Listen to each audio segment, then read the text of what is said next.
Welcome back and welcome to the weekend, and it's a little bit off to a stormy start across Acadiana and certainly going to be stormy in the Gulf of Mexico this weekend. The latest on Beryl coming up in just a bit. First off, though, let's take a look at the regional Doppler radars. Pretty busy pattern across the region this evening, across much of Louisiana, about half of the state seeing showers and storms across the region. Activity generally moving from the north to the south. You can see how it's been going over the last couple of hours. Some intense storms and a lot of cloud to ground lightning, some very heavy rainfall. Isolated areas picking up 3 to 5 inches of rain this evening, and this is slow moving activity, so many of us may catch a very good soaking overnight tonight, but many of us could use the rain. The ground could take a fair bit of moisture, but be on the lookout for late night ponding on the roadways. All the water will be down and out by tomorrow morning, but you can see some pretty hefty storms edging into the northern part of Acadiana across the northern and central portions of Evangeline Parish from Pine Prairie, Ville Platte. It's about to rain, and you see those very heavy downpours across portions of Avoyelles Parish from the Morrow Big Cane area into St. Landry Parish. And then farther south and east, we have a fair bit in the way of activity ongoing, and the atmosphere is pretty unstable, so we're probably going to see more activity for the next several hours, and then probably won't die down until about 1 or 2 o'clock in the morning. Not expecting severe weather, but some torrential downpours for sure. On the satellite imagery, we see things firing up this evening across the central and northern part of the state. This is all a frontal trough that's dropping southward and is eventually going to help draw tropical storm or hurricane Beryl to the north as we go deeper into the weekend, especially as we get into Sunday. So you can see here's the tropical storm. Look at this. It looks like a shell of a tropical system, but there have been a couple of things going on. It got disrupted by going over land, so that kind of messed things up. It's not uniformly singular all the way up. It's kind of tilted off kilter,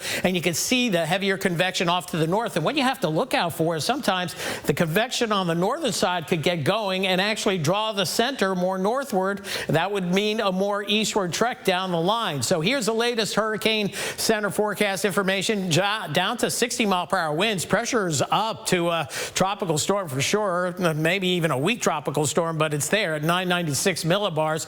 But we do think it's going to get its act together, but it's probably not going to happen until late tomorrow night into Sunday. That's when conditions are going to become favorable for intensification. What we don't want to see is a rapid intensification cycle prior to landfall. That landfall now just east of the Corpus Christi area, maybe closer to Victoria, Texas. That's what we've been looking at with the graph model all day long. At least a high-end Category 1, could be a Category 2. Can't rule out a major hurricane if there's a rapid intensification cycle, but that's not in the forecast yet. And this, many of the forecast models are not going for much in the way of intensification on this system prior to landfall. So we're going to have to watch this tomorrow and see if it begins to get its act together, especially by tomorrow afternoon and this time tomorrow evening. Hurricane watches have been hoisted all the way up through San Luis Pass, just south of the Houston area. Additional watches may go farther north, and I wouldn't be surprised if we see tropical storm watches for portions of the Louisiana coastline tomorrow. So we'll have to be on the lookout for that. Storm surge watches pretty much most of the Texas coast, except the upper Texas coast. May see that again tomorrow. It's got to be within a 48-hour window, so that may happen on the 4 a.m. bulletin. As for winds, well, tropical storm force winds all but guaranteed for Texas. And notice the numbers I showed you earlier for Louisiana. Here we are at 21% down at Pecan Island. So there is the possibility of breezy conditions getting here Monday into Tuesday. So we'll watch for that as well. So here's the latest graph model showing the storm getting its act better together as we go into tomorrow evening. And then tomorrow night, deepening perhaps to a Category 1, maybe a Category 2 storm.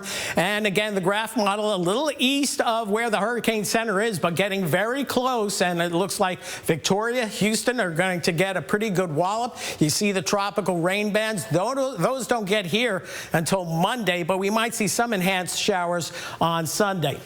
Biggest threat for Louisiana is going to be storm surge, or at least high water levels, high tide levels along the coast. This is based on the latest graph model, which, by the way, when it's showing white here, those are winds that are over 100 miles an hour. So the graph model thinks it's going to become a major hurricane. We won't discount that, but we won't buy into that. But coastal flooding, 3 to 4, 3 to 5 feet possible. Cameron, Vermilion, maybe over to St. Mary Parish. And there's going to be some coastal flooding all the way through Grand Isle with this system.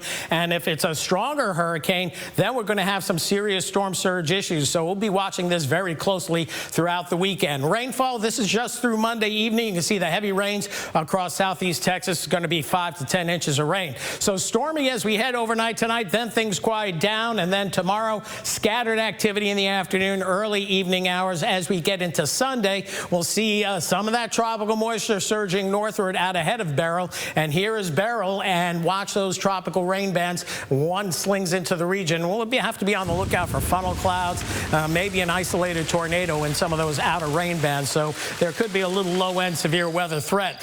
Bulk of the storm stays back in Texas, so not a major threat to Acadiana, at least at this point. 70% on your rain chances for tonight or better. 50-50 chance tomorrow, kind of like today. Into the mid-90s we go. And then as we head into Sunday, Monday, I think we're going to see more cloud cover these days. So temperatures may be closer to the upper 80s to lower 90s. That continues through Wednesday. And then back to your normal summer scheduling for showers and storms for the rest of next week and into the following weekend. That's it for weather for now. We'll have more coming up later in the show.